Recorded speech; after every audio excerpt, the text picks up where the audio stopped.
Speaking of things that I'm cheering for, we love multiplayer games, am I right? That was so bad, we'll keep it in. It's really the worst segue I could possibly do.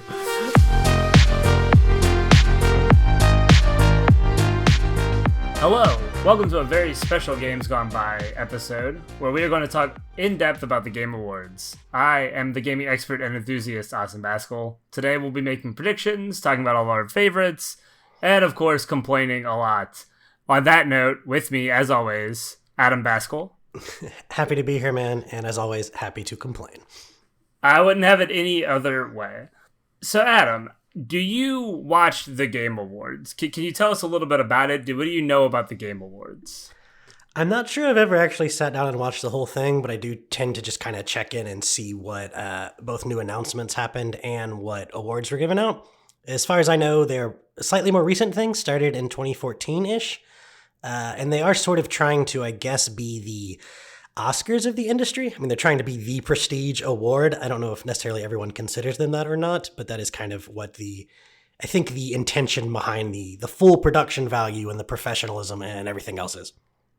Yeah, for sure. I watch these every year. I'm like habitual about it. I plan it out. I'm like, okay, the next 3 hours are just Game Awards time. I love the announcements. I love the production value.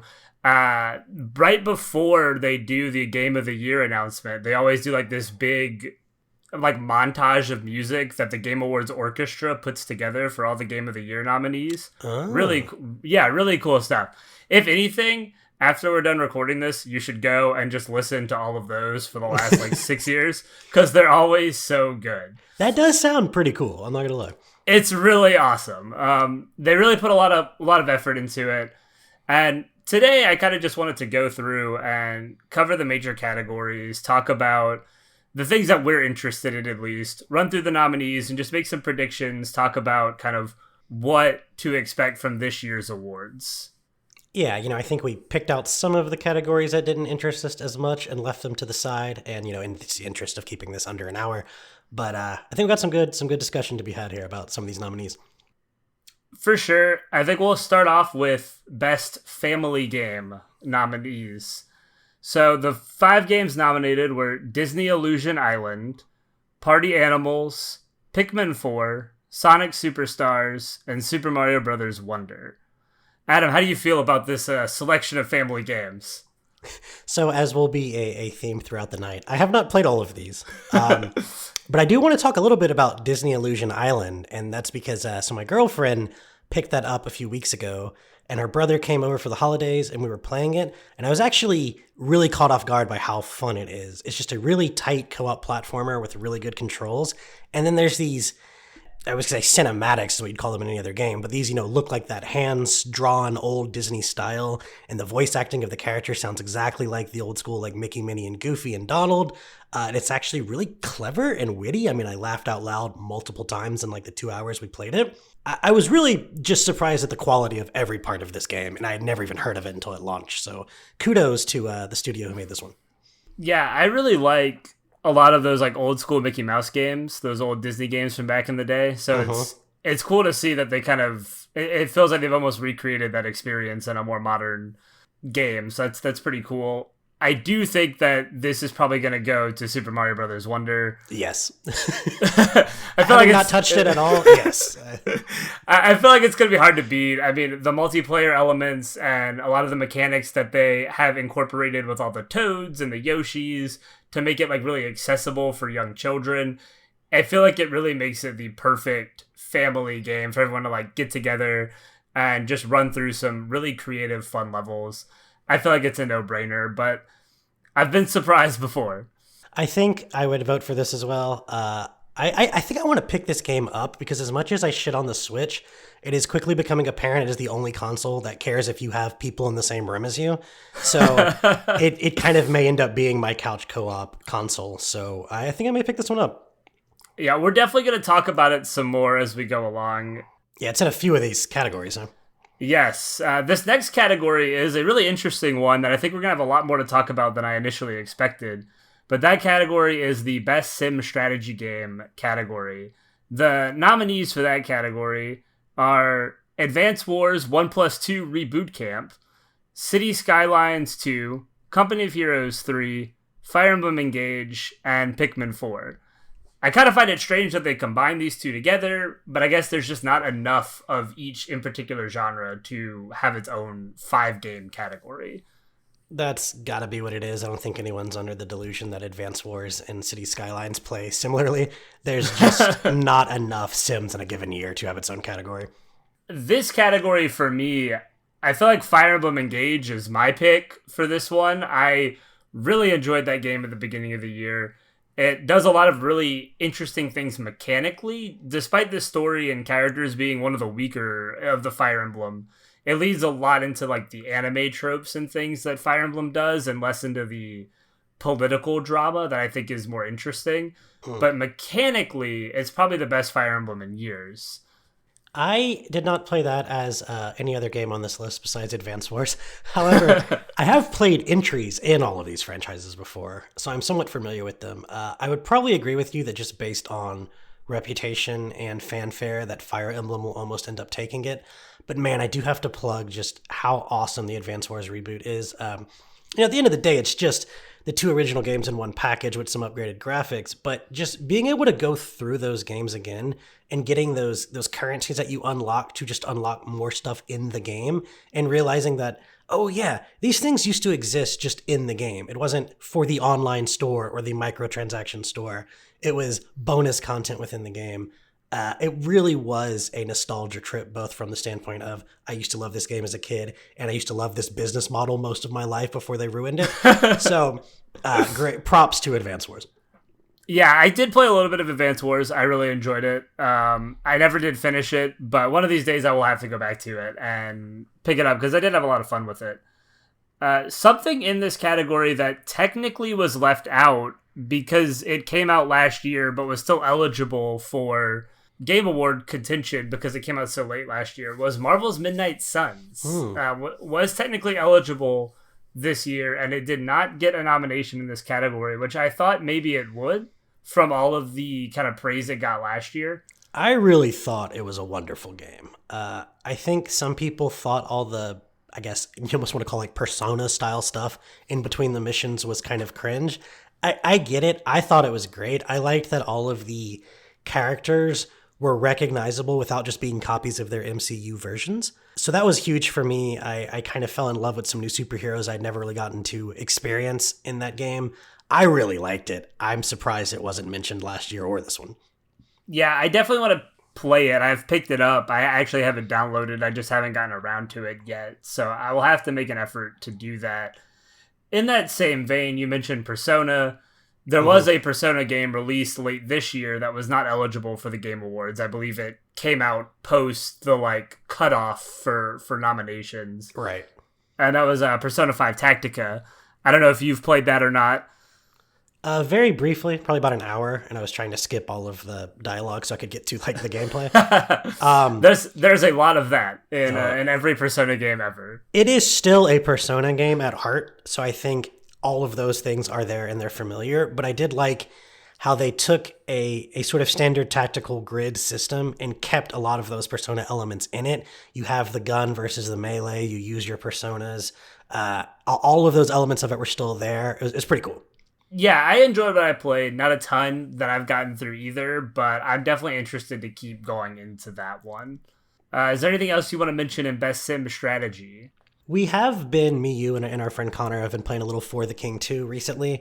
We really enjoyed the first one as one of our big COVID era go-tos back in the day. A staple, a COVID staple. Wake up, play For the King for 8 hours, go to bed. Yeah, it was a good time. But I don't know that it would have competed with much on this list anyway, but it is kind of one that I am personally enjoying. Yeah, I'd agree with that. The next category we're looking at is Best Fighting Game. The nominees for that one are God of Rock, Mortal Kombat 1, Nickelodeon All-Star Brawl 2, Pocket Bravery, and Street Fighter 6. I don't think you've played any of these games, right, Adam? There are two on this list that if I didn't know better, I thought you just made up. Pocket Bravery by Statera Studio. Okay. I'm supposed to believe that's a real thing. Sure, if you say so. But no, I've not played any of these.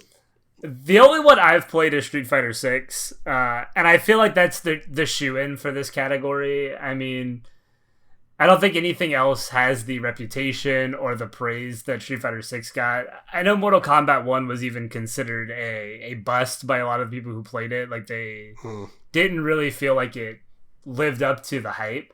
So, and Street Fighter 6, I mean, everybody loved when it came out. I've been playing it a lot recently. I picked it up on like a Black Friday sale, and it's been really good. So I feel like this is a shoo-in.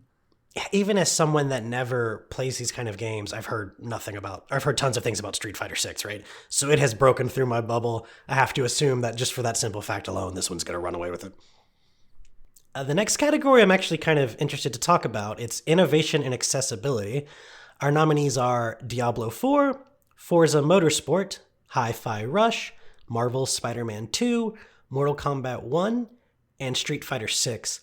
I don't have any specifics about these games that I want to talk about too much, other than maybe Spider-Man, but I just think it's cool that this is a thing that is happening. The obvious reason being, yes, of course it's good that people with any type of physical or mental disability can more easily play these things. That's always good. But I think even better, it's making studios realizing that modular difficulty is a really good thing. So in Spider-Man, you can literally adjust just specifically how difficult it is to web swing, how much the game corrects your angles and your momentum and your launch points. And I found that getting to play around with that and really fine-tune it to what felt great for me added so much to that game. If I had to play Spider-Man 2 on the default web swinging, I don't know that I would have finished it, because to me it just wasn't engaging enough, because you cannot fail. Not you can't die and can't get hurt, which is also true, but you cannot fail. You cannot swing the wrong direction, like if you tried to. So I really enjoyed that, and I look forward to that type of like fine-tuning of your experience to come into more and more games. I would definitely agree with that. Like, I definitely don't think I've noticed the particular accessibility changes that a lot of these games have made, right? Like, I've played most of these on this list, and while I can't really name anything specific, kind of like you said, it's really cool that games and companies are trying to make experiences better for everybody, no matter whether you're disabled or not. Like, it's just a cool way to let people fine-tune their experience to their enjoyment. Because ultimately, you know, a single-player video game especially should be for your own personal enjoyment. And if you can't tweak settings to be enjoyable, then what's the point? Looking at you every Souls game. I know that's an incredibly controversial statement, but yeah, and we'll probably talk about Souls a little bit later. So. Always. Why don't we go ahead and move on to the next one, which is Best Audio Design. Our nominees are Alan Wake 2, Dead Space, Hi-Fi Rush, Marvel's Spider-Man 2, and Resident Evil 4. Yeah, audio design is really cool, obviously. It's very important for every game to nail that kind of sense of sound. And I think Hi-Fi Rush here seems like the obvious choice. The emphasis on making sure like all of your swings and every mechanic in that game follows sound. Mm-hmm. And for them to nail the sound design so precisely, I think it's the obvious choice here. Despite all these other games having great sound design, I mean, Dead Space, Resident Evil, like, you obviously want to make sure the horror elements come through in the sound design. But Hi-Fi, the way it weaves it into gameplay, I feel like is so important. Yeah, you know, I can safely say that Marvel's Spider-Man 2 and Resident Evil 4 both have great sound effects. I was playing Resident Evil 4 last night. The zombies and the shotgun sounds, great. But at the end of the day, I don't find any of that overly memorable or impressive compared to just what they pulled off in Hi-Fi Rush, and I feel like that will help this game take that category. And speaking of audio design, the next category is Best Score and Music. The nominees for that are Alan Wake 2, Baldur's Gate 3, Final Fantasy 16, Hi-Fi Rush, and The Legend of Zelda Tears of the Kingdom. I think all of these games have really great soundtracks and, you know, musical scores. I haven't played Alan Wake 2. I know you haven't either. So anytime that game comes up, I can't speak to it. I am sorry. I'm sure it's amazing. But for me, Final Fantasy 16, I think, is the clear winner for this one for me.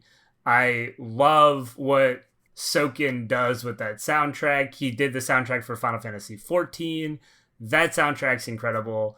I think there's such a range of songs in here. There's a lot of like bombastic orchestral pieces and like crazy over the top, choir chanting songs, but there's also a lot of like really nice, pleasant piano ballads. I think the like Sid's theme, I can't remember the exact name of it. It's phenomenal. Like, I love that theme. I was stuck in my head for weeks. Like, that soundtrack is peak for me. I imagine you're right about who's going to win this. And I think even just from the time I played that, I played like 3/4 of it. There's some really good, really well done like orchestral sounds. The big moments, you really feel this intensity through the music. But as I always say, everything made since the N64, I just don't care. And it doesn't stick in my head, and I never remember it. So my pick for this is going to be Sea of Stars, because I have just been all about that SNES era music lately, and it's so beautiful, and it's so good. And I've already got that battle music stuck in my head on like a permanent basis. It really is insane that it wasn't even nominated. Like, for it to not even show up in this is probably the biggest slight that the Game Awards has committed. Like, yeah, I'm a little offended. It's honestly a fantastic soundtrack. And honestly, speaking of slights, the fact that Stray Gods, the role-playing musical, is also not in here is pretty crazy. I have to imagine just not enough people played it. It seems like a very, very niche game. Quite possibly one of the two most niche things you can put together. But that is very true. So my girlfriend's really into musicals. She teaches drama. So I watched her play it, and I was really impressed. She was saying, oh, not all the performances are like super great. I'm like, look, no one who's playing this game knows that. And no one who's playing this knows how to sing. And we all think it sounds great. I was really impressed with all the music, the characters, the sound, the vocal performances. It's definitely, I think, worth mentioning in this category. Yeah, I do think that some of the performances, right, they're not stellar, but at least the musical performances. I think the voice acting performances across the board are pretty incredible. Some of the musical performances aren't 100%, but like that was kind of the point. Like, when you look at a lot of the behind the scenes stuff they did, they kind of emphasized they wanted to get people who weren't necessarily the best singers ever to do these roles. It gave it a little more authentic feeling, I think, for them.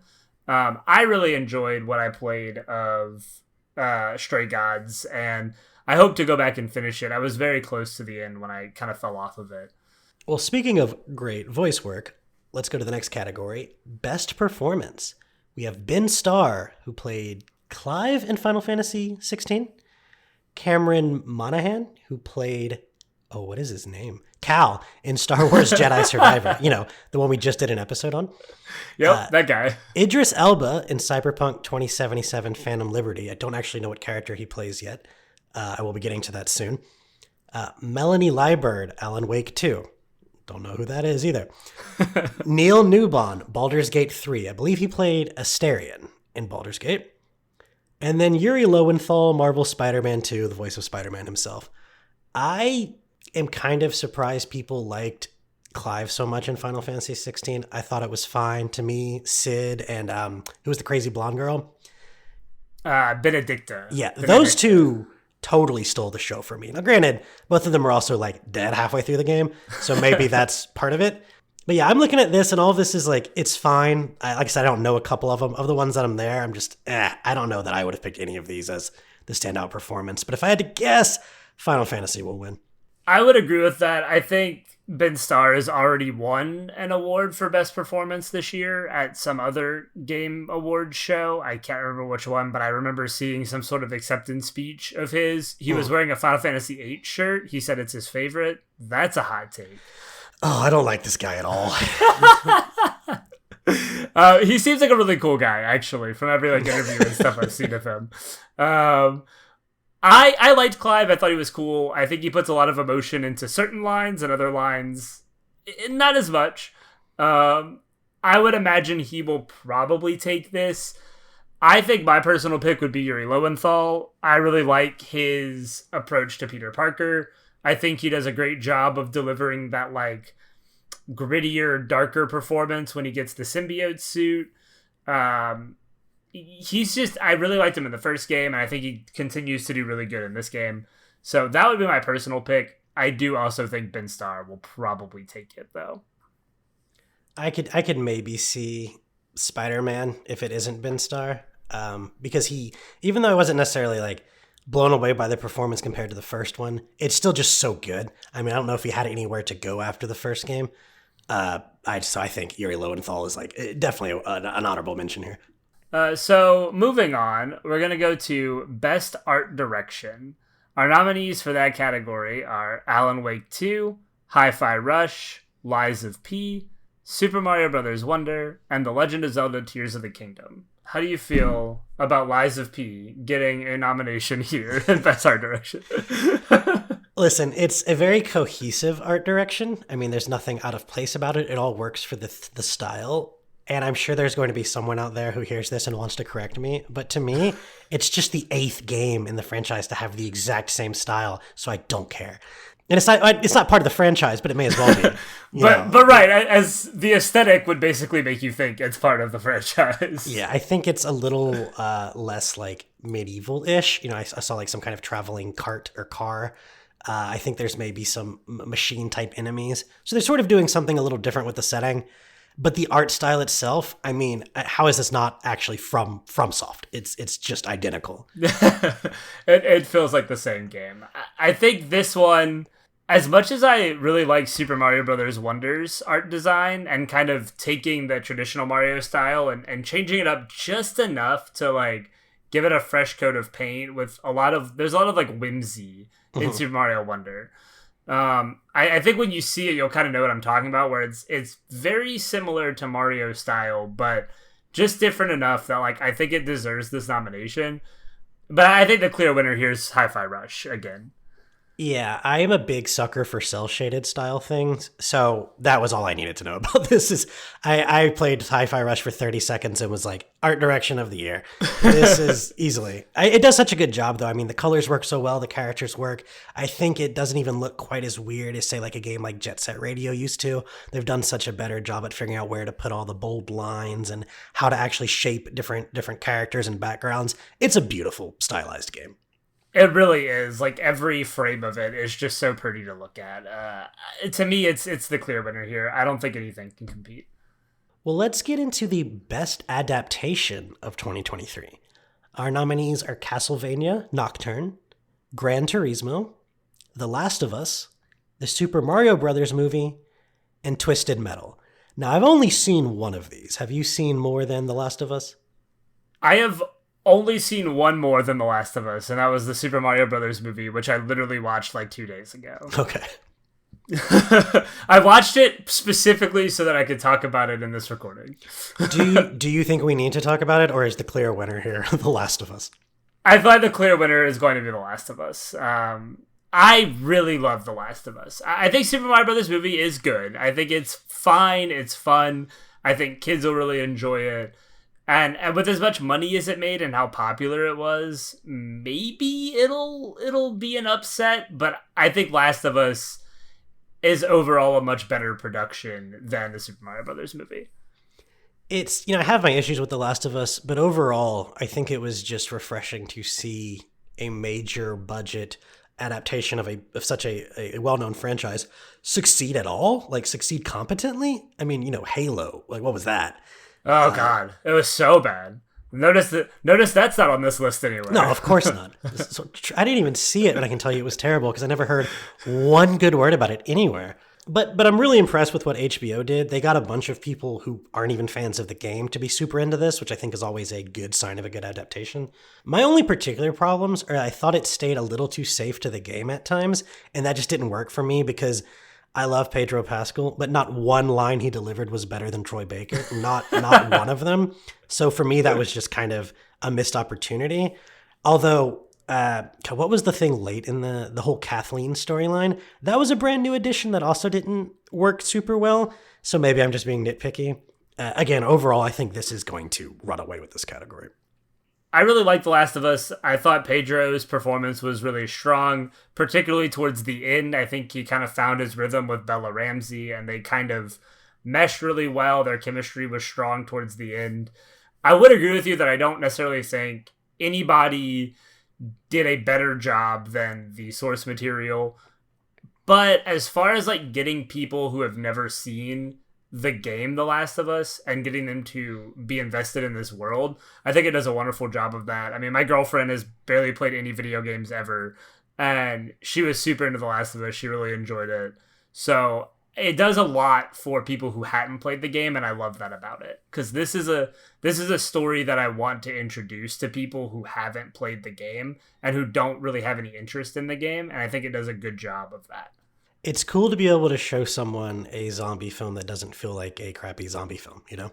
Yeah, right. Like, this is not The Walking Dead, 7.9 or whatever we'd be on at this point. Speaking of things that go on forever and never end, our next category is Best Ongoing Game. We have Apex Legends, Cyberpunk 2077, Final Fantasy XIV, Fortnite, and Genshin Impact. Let me start by lamenting the fact that 4 of these are live services, and the one single player that's on here is only on here because it was so bad when it launched that they had to continue to work on it as if it was a live service. It really is crazy how much Cyberpunk 2077 had to be updated. It's really this year's No Man's Sky. I think No Man's Sky was nominated last year, and it's just this year's No Man's Sky. Which I guess No Man's Sky is not technically a single-player experience. But, right. I don't know what's going to win this. I could see it being Cyberpunk just because I know that new expansion and redo has been so well received. And it is the only single-player game on here. But then, I also know that the sheer popularity of things like Genshin and Fortnite and Final Fantasy and Apex might push those over the top. I truly don't have a guess for this one.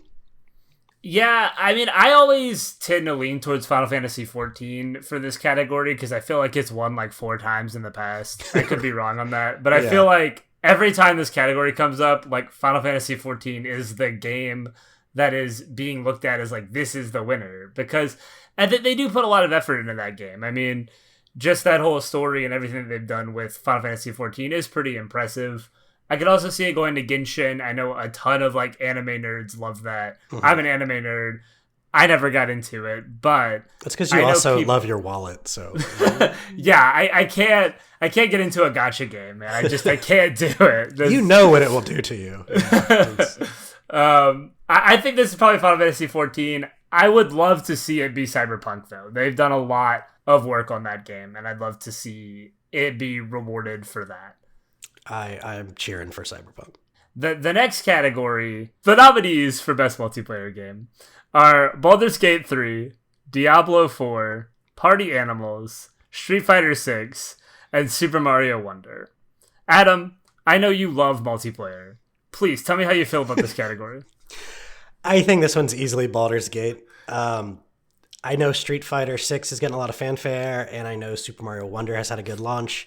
I don't even know what Party Animals is. And Diablo 4 might as well be as irrelevant as Party Animals at this point. It's so sad. That game was just so boring. As someone who played hundreds of hours of Diablo 2 and 3, that game is so boring. It came out, we played it for 2 weeks with Connor, if even, and then I have never felt the desire to go back to it. Yeah, whereas Baldur's Gate 3, I had my issues with its multiplayer because it kind of prevented you from seeing a lot of the game's strong points, like the companion characters. It still ultimately was such a fun D&D multiplayer experience, which is kind of my jam. So I just enjoyed the combat of having the whole D&D system and your friends with you so much that I'm going to give it to Baldur's Gate 3. I would definitely agree. I think Super Mario Wonder can put a slight competition because of how universal it can be for children, families. But I think that's why it's going to get Best Family Game, and we're going to leave Best Multiplayer for Baldur's Gate 3, which I also really enjoyed the multiplayer. I had some issues with it. I felt some inconsistencies with when you're trying to have a conversation and somebody else does something and it triggers a battle and you're well, I guess screw that conversation. I felt like some of that stuff could have been maybe fine-tuned. I don't really know how they would have done it exactly. Like one of your friends breaking your paladin oath for you in the first 20 minutes of the game? Yeah, just the worst. Like, that kind of thing was really frustrating. But like you said, I think at the end of the day, the full party D&D type experience is just so cool. And to really role play that stuff together was really neat. And we played it for like 50, 60 hours. So like we clearly had a good enough time with it. Yeah. That we should probably give it to Baldur's Gate 3 for our personal vote. And I think it's the clear favorite for the Game Awards as well. I think it may even take this next category, which is Best RPG. So, of course, we have Baldur's Gate 3, Final Fantasy 16, Lies of P, Sea of Stars, and Starfield. Couple interesting things about this. One, Lies of P is kind of the odd man out here. I mean, it in some sense of the word is definitely an RPG, but it does not play anything like these other four. And then also, Starfield, that's an interesting one. If not for this category, it would not be represented at this awards show. And how crazy is that? That, to me, is probably one of the craziest things at this award show, is the fact that this is, I think, the only nomination it has across the board. And for as much hype and, like, you know, everybody's like, Bethesda's next game, Starfield, the space epic, like, explore 1,000 planets, it's gonna be so awesome. And the only nomination it even gets is Best RPG, which I don't think it really has a shot at winning. No chance in hell. I think even with Baldur's Gate up there, it doesn't stand a chance. Yeah, I would give this to Sea of Stars, Final Fantasy 16, and Baldur's Gate 3 before I'd give it to Starfield. Yeah, and you know what? I had played Starfield for a few hours, absolutely hated it. I ended up starting over a couple times, kind of reapproaching the game in a different way, and I was starting to enjoy it like a decent bit. But then as soon as Baldur's Gate 3 came out, I completely stopped caring, and we started playing that instead. So I still haven't gone back to Starfield. I hope to at some point. I think there's probably a good game underneath some of the frustrations on the surface, but man, that just doesn't hold a candle to anything else on this list. I definitely felt similarly with Starfield. I played it for a while. I didn't, like, hate it, right? But just none of it inspired me to keep going. Like, I didn't get that same thrill and joy that I got with Skyrim or, you know, some of Bethesda's other, like, peak titles. It never gave me that experience. I never felt connected in that same way. And ultimately, I just fell off when Baldur's Gate came out. And I have not really felt a strong desire to go back to it. I think there was some sense amongst some people that this game was going to have a Skyrim-like reception. Yeah, just it did not. Complete dud in comparison. It did not. I think Baldur's Gate 3 is probably the winner here. I would hope it doesn't win, though, just because I think it'll be represented in so many other categories and will probably win so many other categories. I'd love to see Final Fantasy 16 or Sea of Stars get this. It would be super cool to see Sea of Stars steal this category. We'll see what happens. The next category has a bunch of games that I have not played. So, Best Action Game. Armored Core 6, Fires of Rubicon, Dead Island 2, Ghost Runner 2, Hi-Fi Rush, and Remnant 2 are all of our nominees for Best Action Game. Adam, you may have played less games than I did in this category. I did play a little Remnant 2. Okay. I have played a little Hi-Fi Rush. I have never heard of Ghost Runner. I did not know there was a sequel to Dead Island. And I have not played Armored Core. Although I do want to say, I do think it's awesome that Armored Core exists, because I think a lot of people think that From Software started with Dark Souls. They did not. Armored Core was one of their original franchises, and I love the fact that they've been able to take the resources they've gained as a result of the success of the Souls franchise and pour that into one of their original franchises and really bring some life into that. I do want to check this game out.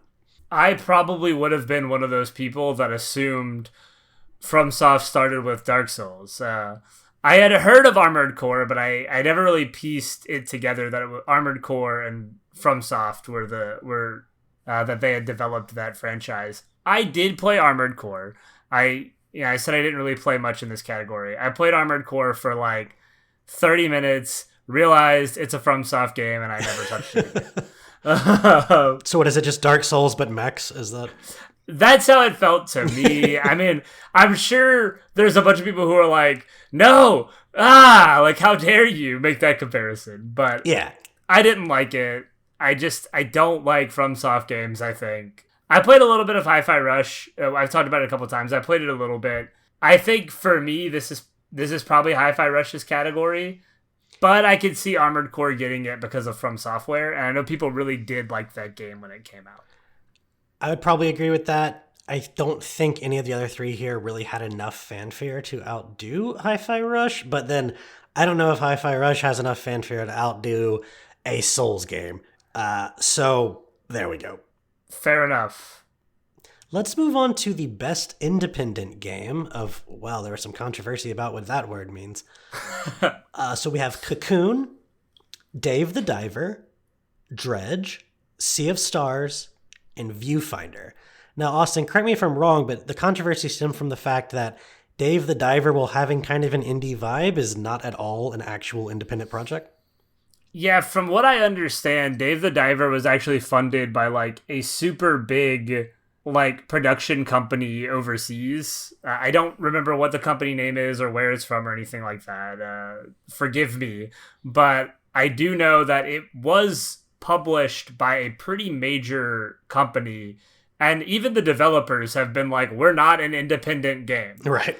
Like, we have an independent aesthetic, but we are not an independent game. Please don't count us as that. And yet here they are in the independent game category. They even have a best debut independent game category now, which is supposed to sort of, I guess, help with that distinction, but it doesn't really clarify anything because we're still just ignoring what the key word means. So I don't know about this. I don't really care that much. I mean, if Dave the Diver wins it, cool. It's the only one on this. Well, actually, I've played Sea of Stars and Dave the Diver. Dave the Diver taking it would be fine with me. The game feels like it could have been made by one person, a la Stardew Valley.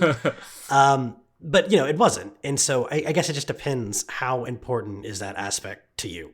Yeah, I think Sea of Stars is the winner for this category in my mind.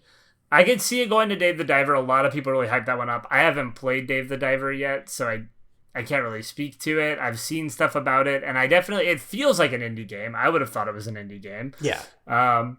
But I want to talk about Cocoon for a second, because I did start that up recently. Played through like the first like maybe 2 chapters. It's not really divided that way, but it kind of feels like it from what I played. It's just like a little, kind of like a very chill puzzle game. It doesn't really feel like there's a lot of death involved or anything. It doesn't feel like there's a ton of challenge outside of the puzzle elements. But there was some pretty creative puzzles just in the first like hour or 2 that I played of it. So that's probably what I do want to go back and finish up. But I think Sea of Stars is the one that I would put my vote down for, and the one that I would want to win. Because, man, Sea of Stars is so good. And I think this is the last time it's represented on here. Yeah, I think we're on the same page there. I'd love for the game to win. I mean, I'm only probably 6 hours in, but I've just been nothing but impressed by it so far. Every aspect of it. Maybe the writing can be a little weak sometimes, but even still, I think it's very sincere, and it gets across the personalities of these characters the way it's trying to. Particularly Garl, who is just like so lovable. He's so lovable. Yeah, so I would love for Sea of Stars to take this. Speaking of weak writing, these games have great writing, because we're talking about Best Narrative. The nominees for Best Narrative are Alan Wake 2, Baldur's Gate 3, Cyberpunk 2077 Phantom Liberty, Final Fantasy 16, and Marvel's Spider-Man 2. So again, Adam, I was going to say, we have to say that we haven't played Alan Wake 2, just starting from the top. Sorry, everybody. No Alan Wake 2 love here. Listen, anyone who thinks I need to finish a game to talk about it can get bent. I do not care. I do not have enough time to play all of these games to completion. I'm sorry. No. I think narrative here is something we need to kind of talk about what defines a video game narrative. Because I think that would define what our answers might be. For me, it very much refers to like the overarching plot and story, which is not to say that you can't include, like, if a game's got really good side quests, that's worth mentioning too, of course, because they are typically narrative in that sense. But what I'm thinking of like, did the plot of the game interest me enough for it actually to be any part of the reason that I kept playing this game? And I think Baldur's Gate 3, the answer to that is a definite yes. And I think you also have to include some of the great side quests in there and some of the great writing and the characters. I mean, the characters have their own entire side stories, right? So it isn't just dialogue. It's a whole matter of how did these people come to be who they are? What is their kind of problem right now and how do they solve it? I think all of that was great. Haven't gotten far enough into Cyberpunk to say. Final Fantasy 16 definitely, I'm glad it's mentioned here because just the fact they wrote that game in English first so that they could better tell a dark fantasy story is awesome. And then Marvel Spider-Man 2, I thought the whole narrative of that game was weaker than the first one, but it's still solid. I think I'd agree with that on Spider-Man 2. I think the overarching narrative is a little weaker. I don't think it has that same great hook of like the Dr. Octavius and Peter relationship. I think they built up Harry and Peter's relationship pretty well, but they kind of split between Kraven and Venom a little too much to fully nail the narrative on that one. But I think a lot of the side content in Spider-Man is really good. Like That's true. The mission where you're sitting and talking to the old man on the park bench, or the Howard mission with his doves. Like, I don't want to spoil these things for people who haven't played Spider-Man 2, but those missions I think are really compelling and tell a pretty self-contained narrative that I think could be represented. I don't think it's going to win this category. I think Baldur's Gate's going to win this category. There's just too much ambition and too many ways the story can go depending on your actions to not give it the flowers that I think it deserves. I mean, they put a lot of effort into making sure this story was interesting no matter which route you took to get to the ultimate end result. Yeah, I think you raise a good point with Spider-Man 2. There are some side quests in that game that are truly just walking and talking, and yet they're phenomenal. But it's hard to beat what Baldur's Gate 3 did, I think, at every level of writing. So it's sort of almost irrelevant how you define narrative. Baldur's Gate probably did it the best. I would agree with that. I think these next three categories are pretty interesting because we're kind of rounding out the categories, but they have a lot of the same nominees. So I think it'll be interesting to talk about kind of how these categories break down. And I think first we'll talk about Best Action Adventure Game. The nominees for that are Alan Wake 2, Marvel Spider-Man 2, Resident Evil 4, Star Wars Jedi Survivor, and The Legend of Zelda Tears of the Kingdom. This is an interesting one. As we were kind of talking about earlier today, we were noticing that a lot of these categories end up being some of the same games. And in particular, like everything that's on Action Adventure is also on Game of the Year, except for, what is that, Star Wars Jedi Survivor? It seems like every big budget game that is remotely adventurous and open is just lumped into this. And those are the games that also people, buy in the largest of amounts and play in the largest of hours and everything else. It's a strange coincidence there, especially because all these games don't even play that similarly to begin with. It's a weird category. I would just assume whoever wins Game of the Year also wins this. Yeah, it really just feels like a dumping ground for all of the games, kind of. It's just like every big game, throw it in here. I do like to see Star Wars Jedi Survivor represented. Mm-hmm. I mean, if you listen to that episode, I wasn't the biggest fan of it. But I think it would be crazy for its only nomination to be Best Performance. Like, I'm glad it got a nomination in something. Yeah. It's like, I don't think it's going to win, though, because all these other games are nominated for Game of the Year. So it's just like, obviously one of these other games should win it. It's kind of a strange place to be in. It almost looks weird looking at something that's on this list and not on Game of the Year, because it's like, well, of course it can't win. Because what you're saying is that the other four games it's stacked up against are better than it because they're nominated for Game of the Year. You know what I mean? Right. It's a weird setup. It really is. And that brings us to Best Game Direction, which I think is another one that all of these nominations are also nominated for Game of the Year. Alan Wake 2, Baldur's Gate 3, Marvel Spider-Man 2, Super Mario Bros. Wonder, and The Legend of Zelda Tears of the Kingdom. Every single one of these is also nominated for Game of the Year. Which in some sense I guess, makes sense because you would expect a game of the year to have good game direction. But then it's kind of like, so what exactly are we doing? What are we differentiating here? Is there actually a game of the year that wouldn't have good game direction? Right. I would just have to go with Baldur's Gate 3 on this one, simply because the scale of that game truly required good direction for it to all come together the way it did. And I think there's probably no other game on this. Well, you could maybe say Tears of the Kingdom. I mean, that's 5-6 years, huge physics engine introduced to it. Yeah, that's actually what I was going to argue for, is possibly Tears of the Kingdom. And I think we discussed a little bit earlier in the day that this feels like a runner-up category in a lot of ways. Like, what doesn't get Game of the Year will probably get Best Game Direction. Kind of like Best Director and Best Picture at the Oscars. Right. Tends to be like, which one didn't win Best Picture? That one's going to win Best Director. Yeah. This kind of feels like the same thing. I think Tears of the Kingdom, you can definitely argue game direction. There's a lot in that game that has to come together correctly for it to work. So I could definitely see Best Game Direction going to either Tears of the Kingdom or Baldur's Gate. It's really whichever one doesn't win Game of the Year, I feel like. I think you're 100% right. I would bet my life savings. Well, okay. I would bet some amount of money that Baldur's Gate 3 takes Game of the Year and Tears of the Kingdom takes Game Direction. But we'll see how that shakes out.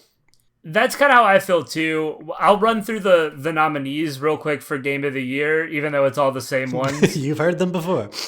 Alan Wake 2, Baldur's Gate 3, Marvel Spider-Man 2, Super Mario Bros. Wonder, Legend of Zelda Tears of the Kingdom, and the one that hasn't been listed in Best Game Direction is Resident Evil 4. Resident Evil 4, like, I get why it's here, but it was not ever going to be my Game of the Year.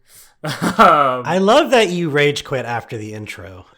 I feel like people love it. I got to the village part and I'm running around in circles for like 6 minutes trying to fight these things off and just constantly getting destroyed. And I'm like, what am I supposed to do here? So I look it up and it's just like, yeah, you're just supposed to run away. Yeah. Like, and I'm like, okay, I guess. Like, but even that is just so difficult because no matter what you do, they like find you and kill you in 3 hits and you have like 6 bullets. And it's like, hey, you just hope, I guess. I did not like it. I played this section 7 times trying to beat it. I put it on hard, which was a mistake.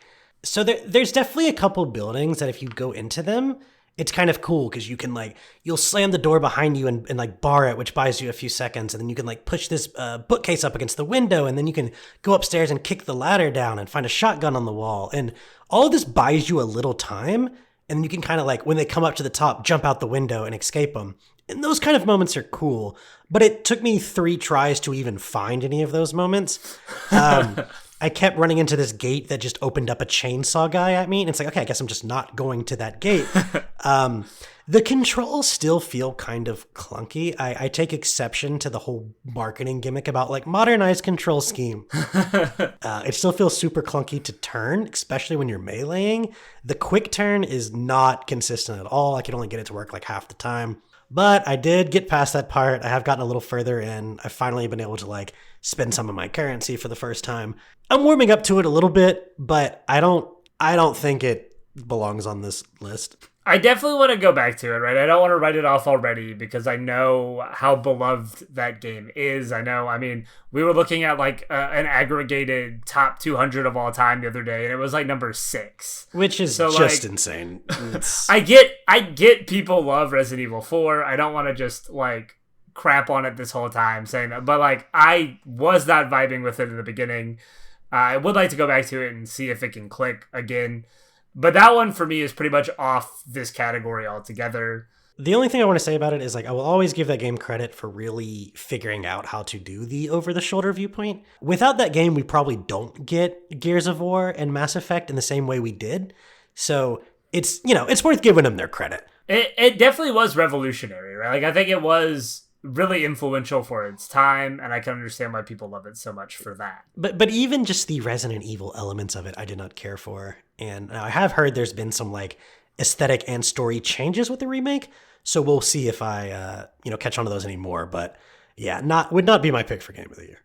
In that same vein, sorry, Alan Wake 2, we haven't played you. You're also not my pick for Game of the Year. Um, I really like Remedy. I do like what they do. Like I loved Control. I thought Control was awesome. Yeah. I've heard this game takes a lot of the cool things in Control and like puts an Alan Wake flair on it. That's kind of an awesome idea, and I'm very interested to see what that means. And I will probably get to this. I need to get to the first Alan Wake at some point. So it's a good game. Yeah, one of these days I'll play Alan Wake 2, but for now, I know you didn't play Super Mario Brothers Wonder. I really enjoyed it. I just don't think there's any way a 2D Mario game is beating Baldur's Gate 3, Spider-Man, or Tears of the Kingdom. And I don't even think Spider-Man 2 is going to beat either Baldur's Gate or Legend of Zelda. And I think for no other reason than that game just feels very safe as a sequel. Yeah. Compared to, Baldur's Gate is a sequel in name. Obviously, it's like a 20-year difference there in a different studio. But that is a very ambitious game. Tears of the Kingdom is a very ambitious game. I would not call Spider-Man 2 a very ambitious game. I would definitely agree with that. I love Spider-Man 2. It might be my favorite game that I played this year because I love Spider-Man and I love that like type of game. Mm-hmm. Like I like the style of it. It might be my favorite, but I also don't think it's really Game of the Year at the Game Awards worthy. Yeah, and everyone has different criteria for what their Game of the Year is. For me, though, I always like to emphasize, like, it really needed to do something exceptional. It needed to push some sort of boundary. It needed to do something that makes this industry feel like it's growing. And I feel like Baldur's Gate and Tears of the Kingdom both do that in a way that Spider-Man 2, like, again, I don't think it does anything to mess with any of that. I just don't know if it's enough of improvement over its first game for me to give it any real Game of the Year credit there.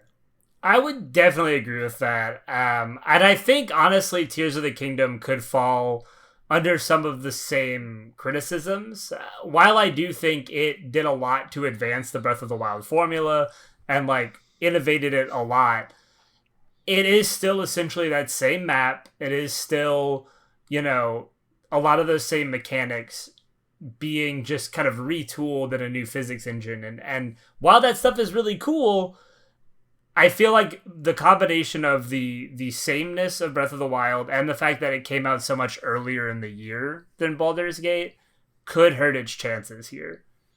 That is a good point about when these things get released. Legend of Zelda was a game that got released, what was that, March? February? Yeah, I think it was March, yeah. Yeah, so that's just a lot of time to pass, especially in today's gaming world where games just come out all of the time. And, even these huge big budget games only reign supreme for, 14 days? So yeah, exactly. that may hurt it. Whereas Baldur's Gate was one of those games that, it made it into a South Park episode. Like, it just truly, kind of took over the pop culture for that month. So we'll see what happens. I definitely agree. I think for me, this is Baldur's Gate to lose. I think it's going to be Baldur's Gate 3 with Tears of the Kingdom with a possible upset, but I feel like it's Baldur's Gate 3. So that's the rundown of the awards. There are a couple games that were left off of any awards. I was really surprised to not see any Hogwarts Legacy nomination whatsoever. I was a little too, I'm sure some people are thinking, it's because of all the controversy with the author. Maybe that has something to do with it, but I think overall, it simply just doesn't quite live up to some of the other games on this list, and I think it's as simple as that. It's a great first attempt at laying groundwork for something. I think the things it does well, it does really, really well. But I never even probably got halfway through it because I just found it got a little boring. I thought there was some RPG mechanics that were just totally shoehorned into this that didn't mesh at all with the themes or the world or the style of game. So it had some major weaknesses for me, but I do think it was a really successful take on the Harry Potter universe in a game where most of those have been just really bad movie tie-ins over the years. So it was cool to see a real attempt at that, and I am excited to see what they do next. I would definitely agree with that. I liked the world of Hogwarts Legacy. I thought they really captured that Harry Potter universe in a game in a way that I hadn't really seen before. The way it immersed you into Hogwarts and the surrounding areas, I thought was really cool. I really enjoyed the effort that was put into recreating that experience. I do think it falls short in a lot of ways. I still am surprised to not see it either in Best Action Adventure or Best RPG or something like that. I thought it would have maybe scraped by on one of those categories. I'd love to see it over, listing 4 of the same Game of the Year nominees in action adventure. Yeah. So that would have been a good entry for action adventure. It is very much an action adventure game, and it wouldn't have been one of the things listed 3 times already. Yeah. Speaking of another snub that I think would have fit really well in multiplayer is Capcom's Exoprimal or Exoprimal, however you want to pronounce that game. The dinosaur shooter. We played a lot of that this year. This game is phenomenal. It is easily my multiplayer, competitive multiplayer game of the year. Basically, it's this team-based, almost Overwatch style thing where you are these mech suits and you compete against another team, but instead of it being like a pure PvP experience, you're kind of doing these series of PvE objectives against these dinosaur waves before you get to the final wave that then mixes in the other team with the objectives. And there's so many cool classes, there's so many cool abilities. The graphics are amazing. The performance of the game is stellar. I mean, it just never chugs. Despite all of the particle effects on screen, which there are plenty. And so many particles. And sometimes literally hundreds of dinosaurs, right? Yeah. And the game never stutters. It's super fun. I don't know how many people are playing it, but we never wait very long for a match, ever. The longest part is waiting for everyone's computer to load the damn map, not actually getting matched up. But the suit variety, the ability variety, the objective variety. My only complaint about this game is it tells its story in the weirdest way, including forcing you to randomly replay story missions if someone is doing them. It's very bizarre. It is truly some Japanese shit. But you could end up in a story mission way ahead of where you're supposed to be. Oh, yeah. Because somebody else is it's their turn for the story mission. It's really strange how they end up telling this story. And the fact that they put so much work into the story of this at all is just yeah, that's Capcom. It just reminds me of Resident Evil. It's no one cares at this point. No one can keep up with what you're talking about. Just stop. But honestly, and the story isn't completely terrible. It's actually kind of a decent story. There's some decent twists and turns in it, but the way it's told is so hard to comprehend what's going on that it doesn't even really matter. Yeah, it's weird. But man, it is so much fun. It's on Game Pass. If any of you have that, just go download it, play it with some friends. You will not regret it. Easily the most fun, competitive multiplayer I have played this year. Yeah, for sure. Which, the only other thing I'd want to mention in regards to competitive multiplayer was Counter-Strike 2 came out this year, which is basically just further upgrading the same game of Counter-Strike that's existed for 25 years. but I mean in a good way, right? It's Steam's most played game, 20 years running for a reason. And it's cool to see Valve keep up with it and keep the physics engine updated. Now you can actually shoot at the smoke clouds and they kind of disperse a little bit. They've added some cool things to it. They've rebalanced a couple of the maps. It's nothing really to write home about. It's not going to make a lot of waves, but it's cool to see that refinement of that franchise.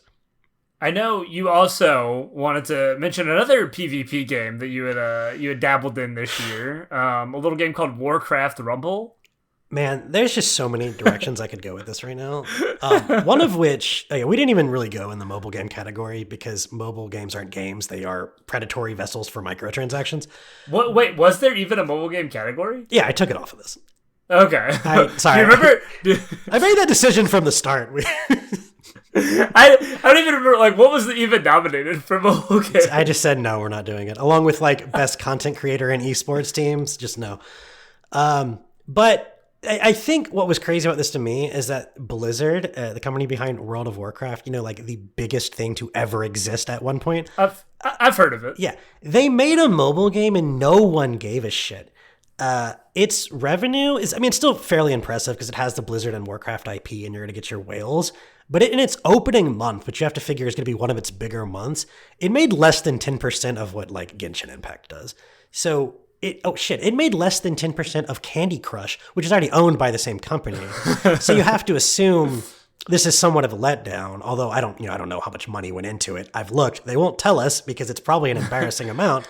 But and I've played it. The PvE part of it is somewhat interesting, but it starts to feel pretty grindy after a point, as mobile games do. And then in classic Blizzard fashion, the PvP is an unbalanced mess in which there is just a flavor of the month that is stomping everyone else right now. And if you don't play that way, you will not win. I was pretty into it for 2 weeks, but I just uninstalled it last night, and I don't think it's getting back on my phone. you're not regretting it yet, at least. All I can say is I wasted 2 weeks, but I didn't spend a penny on it, and thank God. So the only other potential game here listed, since you mentioned mobile games, I'm assuming it was in the best mobile game category. I do not currently have what those nominees were, but Honkai Star Rail, made by the same team that did Genshin Hoyoverse, that was really big for the like few months when it came out. Like right when it came out, I remember everybody was like, Honkai Star Rail, mobile game space RPG.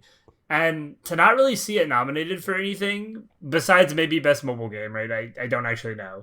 But that was kind of crazy. I only played it for a very tiny amount of time and then was like, nope, I'm not going to get into this. Much like Genshin.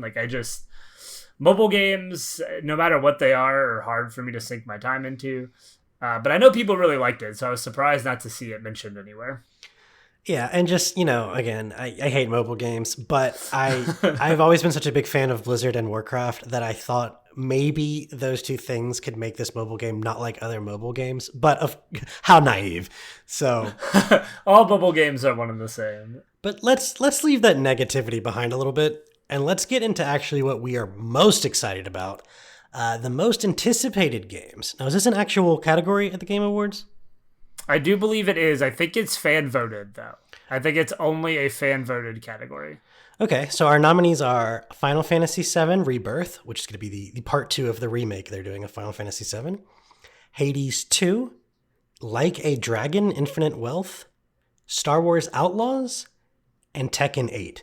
Now, I don't know what Like a Dragon is at all. Do you know what Yakuza is? Oh, yeah. Or Yakuza. Yeah, so it's they rebranded it like 2 or 3 years back to Like a Dragon. I don't know if maybe there was like some controversy with the Yakuza name. Like, I don't know what happened with that, but yeah, they're all rebranded to Like a Dragon. So it's in that same franchise. Okay, gotcha. I don't play a lot of fighting games. The Tekkens I have played, I could not figure them out. I think they are smart people fighting games. I think even the last one I played was 7 because there was like a $2 Black Friday sale on PS5 or something.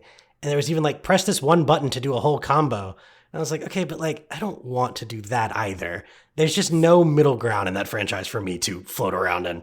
Yeah, I've never gotten hugely into Tekken. I've always preferred Soul Calibur when it comes to like 3D arena style fighters. I've always been a Soul Calibur fan first and foremost. Never really got into Tekken, so I don't really have much anticipation for that one. Star Wars Outlaws, I'm going to be cautiously optimistic because it's a Star Wars property in the last 15 years, so it runs its risks. But I do like Massive Entertainment. I do like Ubisoft as a publisher. I hope they don't go too far into that Ubisoft open world style. We all know what that is. We've all seen enough of it. We all don't need any more of it ever again. It's practically every open world game at this point, which has me really concerned. I hope there's like 4 towers when you first start, but you're actually going to blow them all up and they don't explore anything, right? What a cool subversion that would be. I actually really love that idea. So I kind of hope they do that now. We'll see where that goes. I'm always going to be interested in a Star Wars game, but I will keep my expectations in check. Unlike these next 2 games, of which the hype will run wild, Hades 2 and the next entry in Final Fantasy VII Remake, I couldn't be more excited for both of these. Both of the first ones are some of my favorite games of all time. Very excited about both of these. 100%. Both of these games are going to consume my entire existence for the month after they come out. I loved Hades. It's one of the few... Like, I know the whole point of that game is to beat it a bunch of times, but, like, it's one of the few games where I actually do it. I think I beat it 7 times. Oh, you were so close to the... I know. It's like, it's what, 9, yeah, I think? Yeah, it's 9. I think I beat it 7 before I eventually fell off of it. Maybe one day I'll go back. I really like the way they told that story through, like, beating it over and over again. I thought that was really neat. I'm very excited for Hades 2, but for me, Final Fantasy VII Rebirth is easily my most anticipated game of probably the next 3 years. Like, yes. I'm so incredibly excited for that one. I love the way the last one ends with kind of the twist on the story. We've talked about it at length. before. I know we have an episode recorded for this that we're going to put out around the time that Rebirth comes out. Yes. Where we talk about the ending of Final Fantasy VII and of Remake, and I loved it. I love what they do with it. I love the like subversion of that story, and what it sounds like they're going to do with the future games is so exciting. The combat system is one of the best in JRPG history. Everything about Final Fantasy VII Rebirth is, I am so excited. I actually just played through the DLC to the first one a couple weeks ago. I hadn't played it before. Even that just got me excited, because what you do with Yuffie in that, the way they have this weapon that you distance yourself from the enemy really quickly to do like the kind of ninjutsu fire stuff, and then go back and attack with the shuriken up close and just really manage your distance in all kind of one package, was super cool. Played a lot different than any of the other characters in the first game. I'm really excited to just see what they do with the rest of the cast and how those characters feel to play, because I thought one of the strengths of the first game was how different every character played and what their strengths and weaknesses were. I just can't wait for this. Yeah, I also thought it was really impressive how they diversified the characters in gameplay style. I'm a little worried that they're not going to be able to recapture that magic, but like Red 13 and Cait Sith play so differently than like just the way they're made as characters would have to inherently play so differently than all the human characters, that I think they could do some really interesting stuff with it. And I really hope they do. Yeah, look, if Cait Sith ends up playing kind of weird, my response will be, well, sure. Because I just don't know what I would do with it either. But I have a lot of high hopes for like Vincent and Cid. So we'll see what they do with those. I mean, who knows where they're going with this, right? Do we get Zack as a whole different character? Yeah. So who knows? There's a lot they can do there. And as I was talking about with Yuffie, they did different things with like the distance management. In the episode that we'll release later, I talked a little bit about how Barrett gets a melee weapon at the end of the game that totally changes his style. There's so many things they can do with this next one.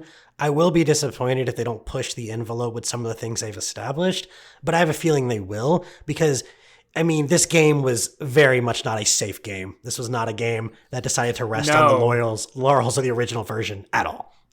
Not even slightly. There's so much to look forward to with this one. I'm so pumped.